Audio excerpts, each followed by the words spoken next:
your podcast and YouTube blog covering the German startup scene with news, interviews, and live events. Hello and welcome everybody. This is Joe from Startuprad.io bringing you another episode of This Month in German Startups. For the people watching this on YouTube, they can tell I'm wearing a Hawaiian shirt. So it's the summer episode, June 2021. And Chris is there posing as well. Can you do that again, Chris? I have a blue floral arrangement on my shirt. Yes. And for everybody who's just listening to this, guys, you are very fortunate here. Quick reminder, as we are doing this always, Chris is in New York. I'm in Frankfurt. Right now, there's a thunderstorm going on outside, so you may hear some background noise. Plus, Germany is playing England as we are recording this, so maybe you also hear some noises from there as well. But nonetheless, we keep going here for you guys. As I said, this is This Month in German Startups, June 2021, and we are reporting live from Germany's largest unicorn wave ever. We announced two new unicorns for Germany, Scalable Capital and Forto, formerly known as FreightHub, and Germany's first Decacorn Celonis, valued at $11 billion. The 2019 Unicorn Wefox raised a large funding round of 536 million euros, $650 million. About You IPOs at 23 euros a share at 4 billion euros valuation, which is $4.85 billion. And Austria becomes the next most valuable startup with GoStudent, valued at 1.4 billion euros, $1.67 billion, after they just had their first unicorn in March. Plus, Solaris Bank is rumored to be in talks of a 100 million VC deal, which would make them a unicorn as well to buy up a competitor. Especially active in this frenzy of unicorns creation are SoftBank from Japan and Tencent from China. We have a special episode on the unparalleled unicorn creation, which is available on the same channel. If you want to know more about the new Decacorn and the unicorns in Germany and Austria, you may want to listen to this episode as well. We keep here the coverage of the unicorns to a minimum. This will be the last recording of Startup News before the summer break. There will be no regular news in July or August, but we will be back with news at the end of September, wrapping up summer news. And we are so looking forward to the summer. Guys, you can follow us on Linktree, and there is just a little bit to say, time to brag. Housekeeping, we will go back to a weekly publication schedule. This means only one episode each week, starting in calendar week 27 from July 5th on. And stay safe, everybody. And a little bit bragging, Argentina was the 53rd country to download us into their podcast charts. We made it even in the top 100 Apple Podcasts entrepreneurship charts. Muchas gracias. Chris, you got some top news, right? Yeah, and you already mentioned it. We have some more in-depth information about them in our special episode, but so here, just for completeness' sake, Germany has its first Decacorn, a new word basically meaning a unicorn which is not worth more than $1 billion US dollars, but rather $10 billion US dollars. And in that case, it is after a Series D funding of more than $1 billion. And the company's name is Celonis. And Celonis is a B2B company that helps you with, process mapping, process automation. It interacts with your SAP software, your Salesforce software, and it helps you to identify room for efficiency improvement within your company. And therefore, yeah, to me, it feels like a pretty German success story because it's not very flashy and not aimed at the consumer, but rather making money and working well in the background, I guess. We also have another unicorn, namely Scalable. It's another startup from Munich that made it into this club, the Unicorn Club, and it's a neo broker. So in part of the other big industry we are talking often about, the fintech industry. Scalable started out as a robo-advisor. Now they turn increasingly to online brokerage. Their brokerage also offers a trading flat rate model, taking on Trade Republic, which we talked about recently. We have an episode about them too, which you can find in the show notes or in your podcatchers. And Scalable itself raised at their most recent investment round, which was a Series E, more than 150 million euros, around 100 million US dollars. And so they now stood at a 1.4 billion US dollar valuation. Some more information about that in the show notes. Then we have Forto, which used to be called FreightHub, that also reached unicorn status. And we've talked about it in here, our this month in German startup news for quite some time. Now, after the rebranding, this Berlin-based logistics startup raised 200 million US dollars from investors, also led by SoftBank, which you already mentioned. And so they are valued at 1 billion euros, around 1.2 billion US dollars right now. And they also added City Ventures and G Squared as new investors. And if we look south a bit to Austria, we already talked about Bitpanda becoming Austria's most valuable startup in March. But now there's also GoStudent, which is taking the title away from them. GoStudent is the second unicorn in the country. And it became such a unicorn with a 200 million euro 240 million US dollar investment led by SoftBank and Tencent. So, and as you can tell by the name, GoStudent deals with online learning. And this recent funding round valued the company at 1.4 billion euros, meaning around 1.67 billion US dollars right now. Germany's existing unicorns are doing good. Another fintech monster funding, Berlin-based insurtech Wefox grabs 650 million US dollars at 3 billion US dollar valuation. And About You, the Hamburg-based online fashion retailer, IPO'd in Frankfurt at a 4 billion euro valuation, raising more than 800 million euros. And then we made up a term, Germany's rumorcorns. German blank check firm 468 SPAC said it entered exclusive negotiations to buy children's entertainment company Boxing from Düsseldorf for about 1 billion euros. This is the Tony Box producer for everybody who has children. And Solaris Bank is rumored to work on a 100 million euro funding deal, making them a unicorn as well. It's reported that they would need the 100 million to take over a competitor focusing on other geographies. A spokesperson of Solaris Bank surprisingly refused to tell which entity this is. We talked in our April news about their SPAC deal for Solaris Bank, but this was targeted at 2022 anyways, and the SPAC deal appears to be not off the table. Our all-time favorite Wirecard. There is still the investigative committee ongoing. They heard more than 100 witnesses, and we assume they will wrap things up before the next federal election taking place on September 26th here in Germany.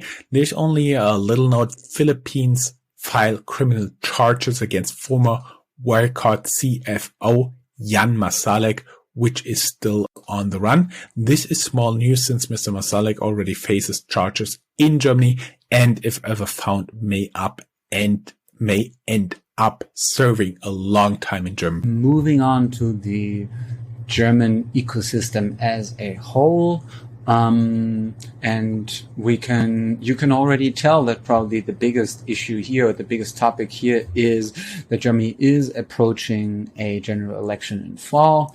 On September 26th, Germany is going to elect a new parliament and also a new chancellor after 16 years. Angela Merkel is going to step down. So this may also mean that there will be changes to laws and regulations regarding startups, regarding companies, and we will keep you updated about this. Germany might have a new government when you hear from us the next time, or a new chancellor before Christmas. But it could also be that we are a bit optimistic with this. The last time it took quite a while. It's all depending on the results. Related to the end of Merkel's term, the digital trade association Bitcoin in Germany analyzed Merkel's promises to the German startup scene. For example, the administration wanted to start 25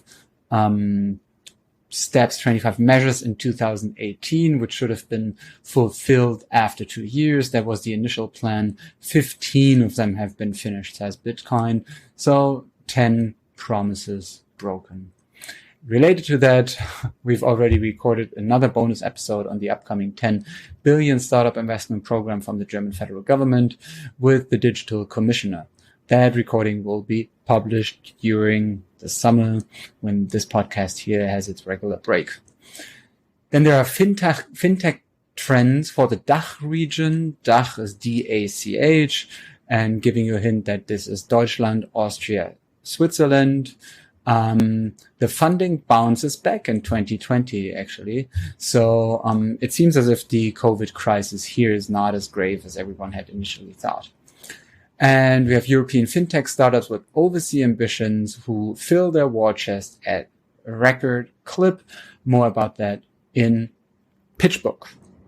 We are now getting into the hub section. As always, it's more about when we discover the news than any other measure of sorting. Frankfurt. 8.5 million for Frankfurt-based SaaS fintech CrowdDesk.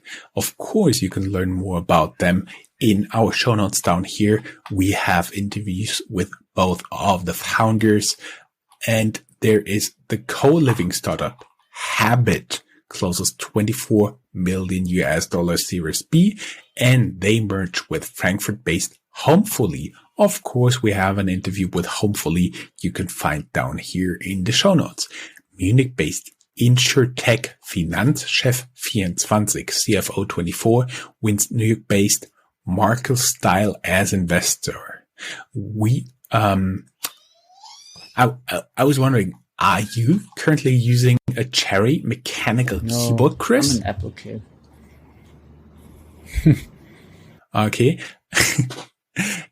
As of today, 29th of June, they just IPO'd the company behind Cherry keyboards, Cherry AG, IPO'd in Frankfurt this day. It looks pretty good for them. And another news from Munich, Arrive wants to accomplish what Amazon could not pull off with Prime Now, a 30-minute last mile delivery service. They start in Munich. And final news on Munich, the company called Wellstar raises 35 million to expand its telemedicine solutions.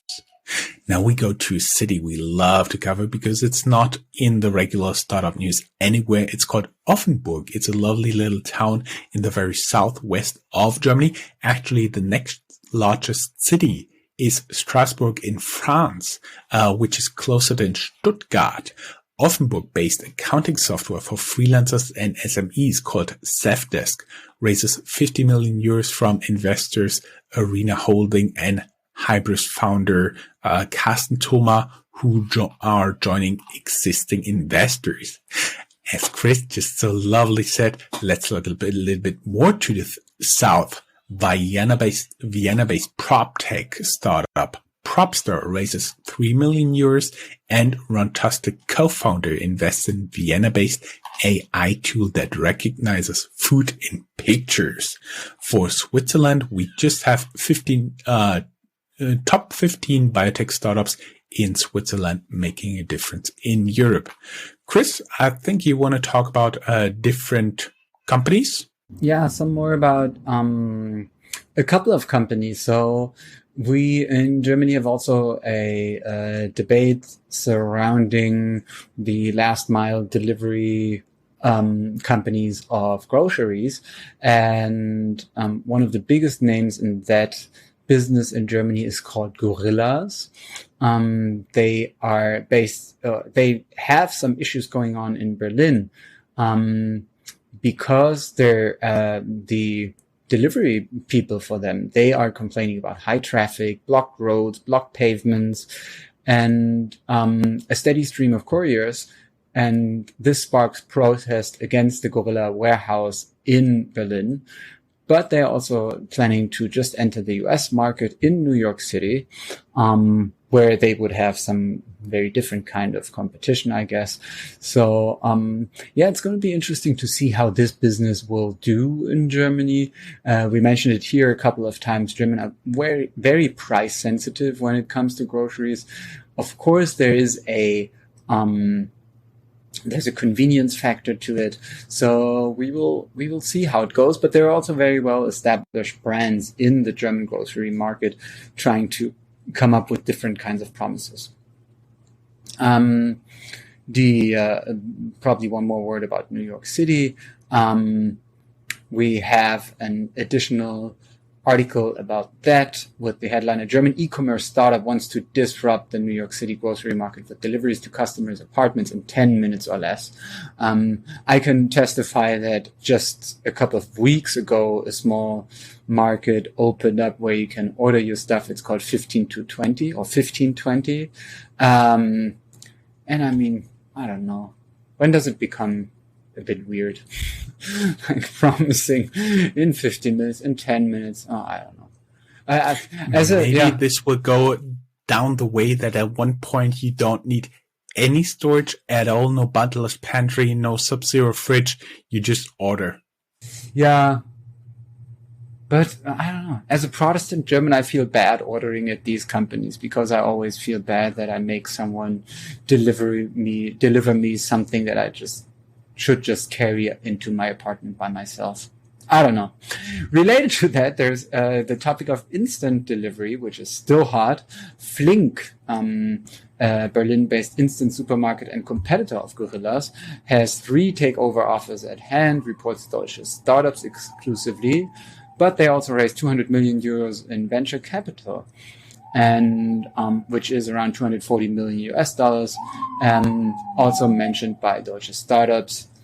And so they raised all this money at a 900 million US dollar pre-money valuation. Back to you with other companies. Thank you, Chris. I actually like that you always add new sound effects to your New York sound bar. The pipe hype reaches Europe. In Germany alone, 3 teams are working on alternatives to venture capital funding, similar to pipe, which aims to be the Nasdaq for revenue. And then we have some other noteworthy news. My Muesli offers customization of cereals. They used to be a darling of the German startup scene. Now they close many of their retail locations, and surprisingly, they then turn profitable. Berlin-based health tech startup Ada Health raises 73.8 million from Samsung, Bayer, and others. And the German TV station WDR, Westdeutscher Rundfunk, spelled for the Americans WDR, reports that hundreds of e-scooters are sunk to the bottom of the River Rhine. It appears some of them are leaking, maybe from batteries. This is concerning since the River Rhine delivers drinking water to 30 million Europeans. Let's talk a little bit about Corona. CureVac tanks as potential COVID vaccine fails the trials. You can learn a little bit more about CureVac down here in the show notes. We had a blog post a few months ago about them. Berlin-based FinLeap, formerly a fintech incubator, now I do believe a corporate fintech builder, and one of their parts is called FinLeap Connect. They raised 22 million to expand its open banking platform across Europe. And as always, you end on a high note with us. SAP bought Signavio for 1 billion euros, which is 1.2 billion US dollars. Everybody who is listening to us already knows the exchange rate by now. And now the founders appear in an interview. What I found pretty interesting is they're not playing back or doing nothing, but actually the founders set up a green tech fund to combat climate change, which I personally found very impressive. And of course, we do have a few articles for the people who want to stay ahead of the curve. Chris, it was, as always, a great pleasure having you here with me, especially since you agreed on those stupid outfits. As we said, we'll be back September 30th. If something new happens, I'll bring a bonus episode just by myself because Chris goes into his well-deserved summer break, and hopefully me too. And keep in mind, this summer break means only one publication a week. Guys, thank you. Stay safe and enjoy your summer. Have a nice summer. Stay cool. Bye. If you are a professional looking at the European startup scene, Germany is a place you cannot miss. Fortunately for you, there is Startuprad.io, the authority on German startups. This English-only podcast brings you fresh interviews each week. Most likely, you have never heard or read anything on these startups before in English, but you will in the future. Be ahead of the curve and subscribe to Startuprad.io podcast, or check for the Startuprad.io internet radio station. Check your Alexa for the Startuprad.io skill as well.